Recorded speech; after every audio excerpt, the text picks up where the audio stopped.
di kayang talikuran. Pag di ikaw ang gumawa ng istorya sa tanghalan, ay hindi mo mapipili ang papel mong gagampanan. Ngunit ika'y singhalaga nung bidang ubod sakdal, kahit ika'y kontrabida na ubod ng kasamaan, upang yaong pelikula'y gumanda at maggagumpay.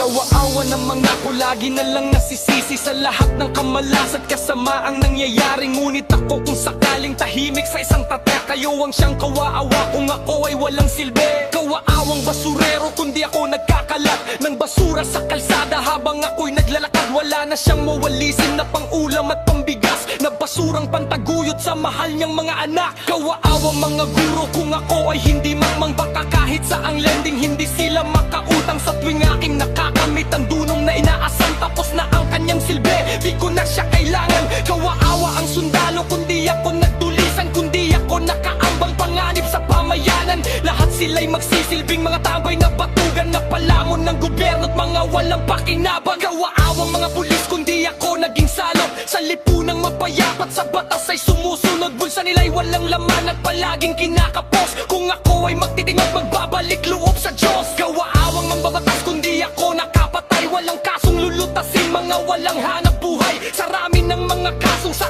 akin ay nakapataw, mas marami ang pilak yung binibilang sa timbangan. Kawaawang politiko, lalo na yung mga trapo, kundi ako mukhang pera, kundi ako luko-luko. Hindi sila mahahalan na puno ng bayang ito kung hindi ko pinagpili ang dangal at ang boto ko. Kawaawang mga baril, maging pastor at ministro, kundi ako pumupunta sa simbahan linggo-linggo. Wala silang matatanggap na apuloy at alay ko, kundi ako nagkunwaring masunurin panati ko. Kawaawang mga vlogger na sa tabak na sa mundo, kung ang mga content nila ay di halos makamundo. Wala silang kikitain kung ako ay di chismoso, kung sa buhay ng may buhay ay di ako usyosero. Kawaawa ang kontraktor, congressman at inhinyero, baka kapag nagkasakit ang doktor ay albularyo, hindi nila malilimas ang buwis ng bayang ito, kundi ako kakot sa banang gobyernong sindikato. Kawaawang negosyante kundi ako nagbibisyo, kundi ako tumitikim ng alak at sigarilyo. Hindi sila aasenso at magiging bilyonaryo kung hindi ko sinusunog ang atay at ang baga ko.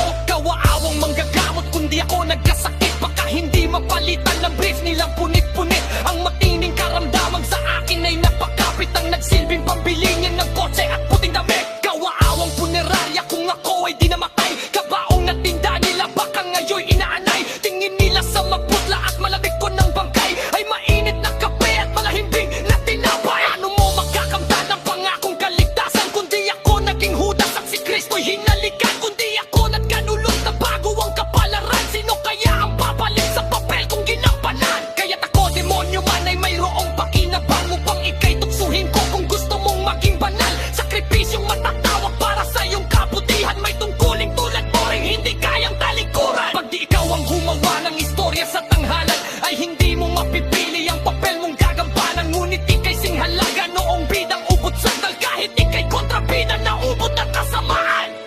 Dangyaong pelikula'y kumada, matakong